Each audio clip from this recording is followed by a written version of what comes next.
बिस्मिल्लाहिर्रहमानिर्रहीम। अस्सलाम वालेकुम सेकंड ईयर क्लास। आज का लेक्चर स्टार्ट करते हैं। आज हमने टॉपिक डिस्कस करना है रिएक्शंस ऑफ अल्कीन्स। जैसा कि लास्ट टाइम हमने बात की थी कि अल्कीन्स में क्योंकि कार्बन कार्बन डबल बॉन्ड मौजूद होता है, इसलिए अल्कीन के जो मोस्टली रिएक्शंस हैं वो एडिशन टाइप के हैं, यानी जिनमें कार्बन कार्बन डबल बॉन्ड में से पाई बॉन्ड ब्रेक होगा और कोई नया ग्रुप वहाँ पे आके अटैच होगा। इसके अलावा कुछ दूसरी टाइप के रिएक्शंस भी हैं, जैसा कि ऑक्सीडेशन और पॉलीमराइजेशन वगैरह, लेकिन पहले हम डिस्कस करेंगे अल्कीन्स के एडिशन रिएक्शंस को।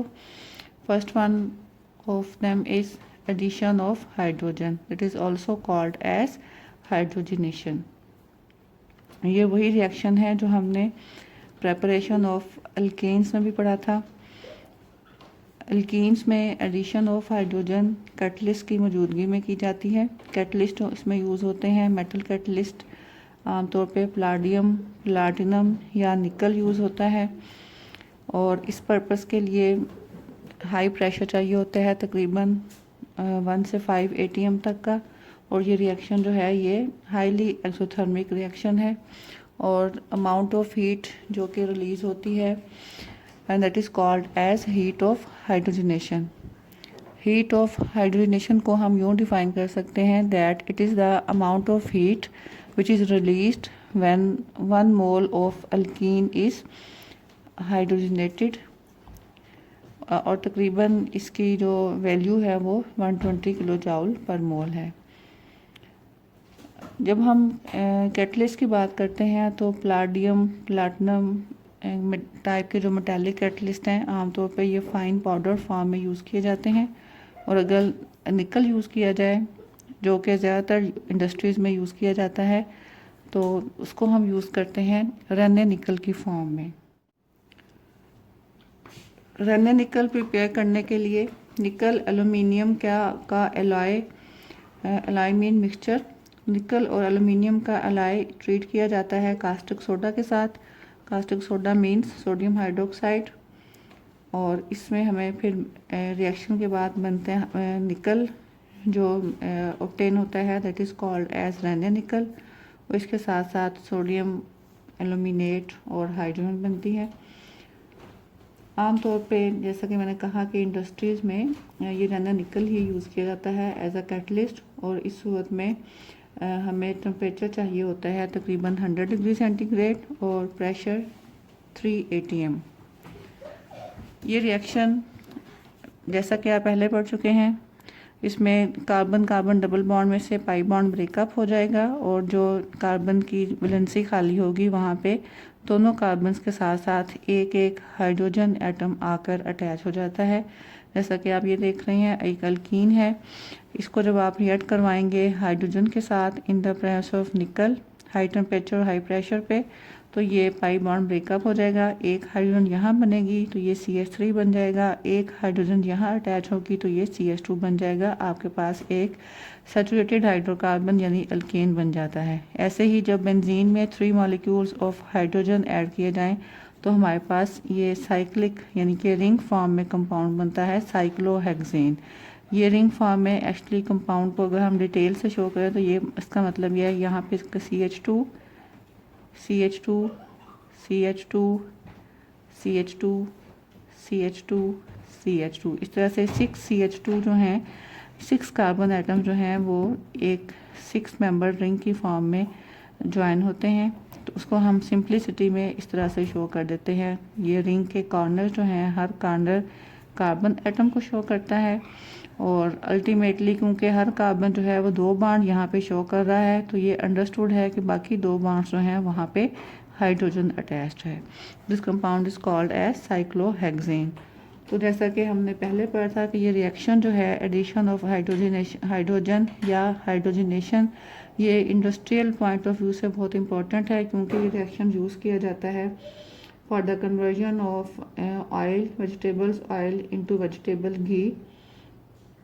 इसके अलावा ये लेबॉरेटरीज़ में भी बहुत ज़्यादा इम्पोर्टेंट रिएक्शन है for the synthesis of alkanes के पॉइंट ऑफ व्यू से।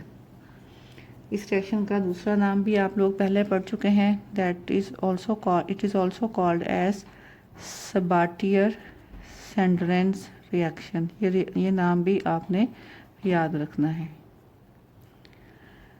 Next reaction is addition of hydrogen halide. Hydrogen halide यानी कि जिसको हम कॉमनली कह सकते हैं HX, और X मीन्स हेलोजन है। उसमें आपके पास आ सकते हैं hydrogen iodide HI, hydrogen bromide HBr, hydrogen chloride HCl। Hydrogen fluoride भी है, लेकिन आमतौर पे वो हाइड्रोजन फ्लोराइड का रिएक्शन जो है वो इतना फेवरेबल नहीं होता, इसलिए उसको हम यहाँ डिस्कस नहीं कर रहे हैं। और जब एल्कीन्स का रिएक्शन करवाया जाता है हाइड्रोजन हेलाइड के साथ, तो इस रिएक्शन में जो ऑर्डर ऑफ रिएक्टिविटी है हाइड्रोजन हेलाइड्स का, सबसे ज़्यादा रिएक्शन जो है वो हाइड्रोजन आयोडाइड सबसे फास्ट रिएक्शन शो करता है, उसके बाद HBr और उसके बाद HCl। इस सूरत में जब आप रिएक्ट करवाते हैं अल्कीन को फॉर एग्जांपल HCl के साथ, तो कार्बन कार्बन डबल बॉन्ड का पाई बॉन्ड जो है ब्रेकअप हो जाएगा और हर कार्बन की जो वैलेंसी वेकेंट होती है वहाँ पे अटैच हो जाता है। एक कार्बन के साथ हाइड्रोजन अटैच हो जाएगा और दूसरी कार्बन के साथ क्लोरीन। जैसे ये CH2 डबल बॉन्ड CH2 है, जब इसने रिएक्ट किया है HCl के साथ तो हमारे पास बनेगा CH3 CH2Cl। एक कार्बन के साथ हाइड्रोजन आ गया और एक कार्बन के साथ क्लोरीन। रिएक्शन का मैकेनिज़्म ज़रा गौर से देखें, क्योंकि मैकेनिज़्म जो है वो इसका काफ़ी इंपॉर्टेंट है और उससे आगे आपको फर्दर कुछ और इन्फॉर्मेशन भी मैं दूंगी। मैकेनिज़्म भी इस तरह से होता है कि रिएक्शन जो है ये 2 स्टेप्स में प्रोसीड करता है। फर्स्ट स्टेप में ये पाई इलेक्ट्रॉन जो हैं अल्कीन के, ये अटैक करते हैं हाइड्रोजन हेलाइड की हाइड्रोजन के ऊपर। एक चीज़ जैसा कि शायद मैंने आपको पहले ही बताया था कि ऑर्गेनिक केमिस्ट्री में रिएक्शन मैकेनिज़्म को इस तरह से हम एरो से शो करते हैं। ये एरो हमेशा स्टार्ट होते हैं फ्रॉम न्यूक्लियोफाइल टू इलेक्ट्रोफाइल, यानी कि एरो का जो स्टार्टिंग पॉइंट है वो न्यूक्लियोफाइल की तरफ होगा, यानी कि इलेक्ट्रॉन रिच स्पीशी, क्योंकि अटैक हमेशा इलेक्ट्रॉन से होता है तो इलेक्ट्रॉन रिच स्पीशीज़ ही अटैक करती हैं। और अटैक किस चीज़ के ऊपर होगा? इलेक्ट्रॉन डेफिशिएंट स्पीशीज़ पर, यानी कि इलेक्ट्रोफाइल्स पे। तो ये एरोस जो हैं ये बताते हैं कि कौन सी स्पीशी किस दूसरी स्पीशी के ऊपर अटैक कर रही है। तो यहाँ से कार्बन कार्बन डबल बॉन्ड का जो पाई इलेक्ट्रॉनिक क्लाउड है ये इस हाइड्रोजन के ऊपर अटैक करेगा, क्योंकि ये हाइड्रोजन जो है पार्शियल पॉजिटिव चार्ज रखती है और ये वाला बॉन्ड ब्रेकअप हो जाएगा HX का। यहाँ से हेलाइड आइन जो है वो अलग हो जाएगा। तो आपके पास क्या बनेगा? CH, यहाँ पे CH2 था, इसने यहाँ से हाइड्रोजन ली, ये CH3 बन गया, डबल बॉन्ड टूट के सिंगल बॉन्ड रह गया है और ये CH2। अब फॉर द टाइम बीइंग इसके ऊपर पॉजिटिव चार्ज आएगा, क्योंकि ये सिर्फ 3 वैलेंसी शो कर रहा है। Such a species in which carbon has a positive charge is called as carbocation. This is called as carbocation. Carbo carbon से और cation mean having a positive charge.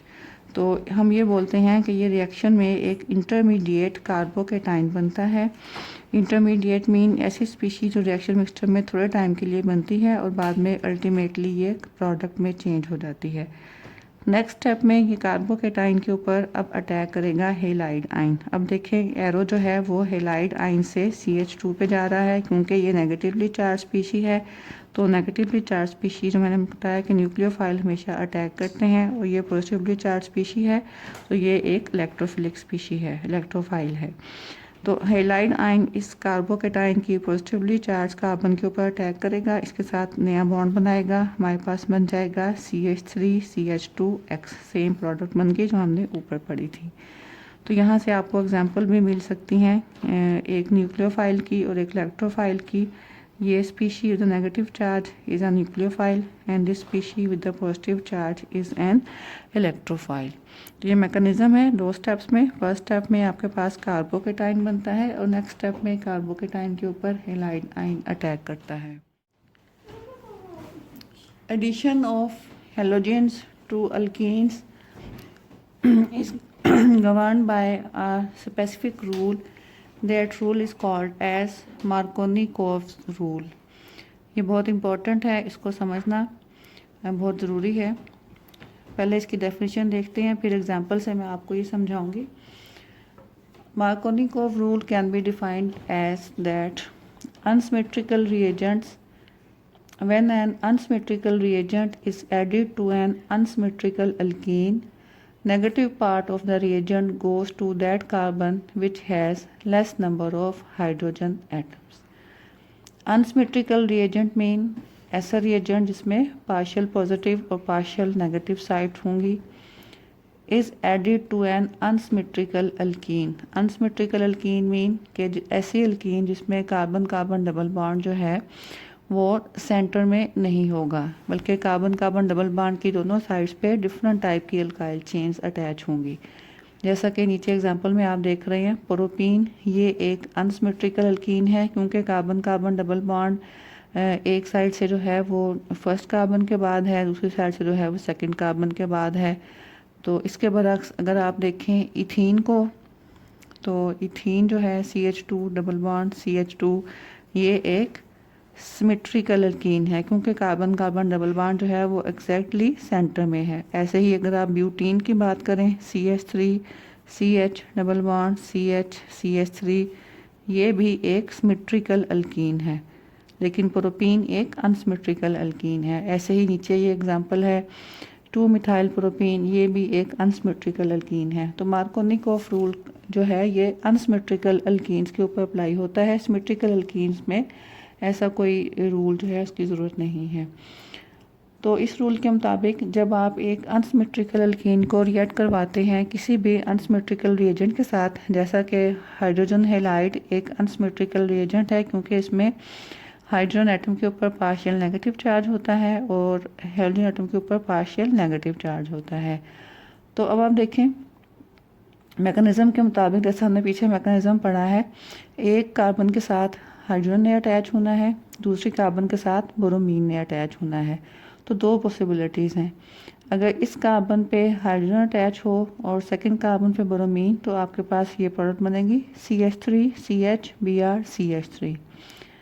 और अगर इस कार्बन पे फर्स्ट कार्बन पे ब्रोमीन अटैच होता है और सेकंड कार्बन पे हाइड्रोजन, तो फिर जो सूरत हाल बनती है प्रोडक्ट आपके पास बनेगी CH3 CH2 CH2 Br। इसका मतलब दो पॉसिबिलिटीज़ हैं। तो सवाल ये पैदा होता है कि आइदर हमारे पास नंबर 1 प्रोडक्ट बनता है या नंबर 2 प्रोडक्ट बनता है। तो यही चीज़ हमें बताता है Markovnikov rule that those type of in such type of unsymmetrical alkenes the negative part of the reagent, यानी कि जो reagent अटैक कर रहा है उसकी बात हो रही है, negative part of that reagent will go to that carbon atom which has less number of hydrogen atoms। अब इस reagent का negative part ब्रोमाइड है, तो ये ब्रोमाइड उस कार्बन के पास जाएगा जिसके पास कम हाइड्रोजन है।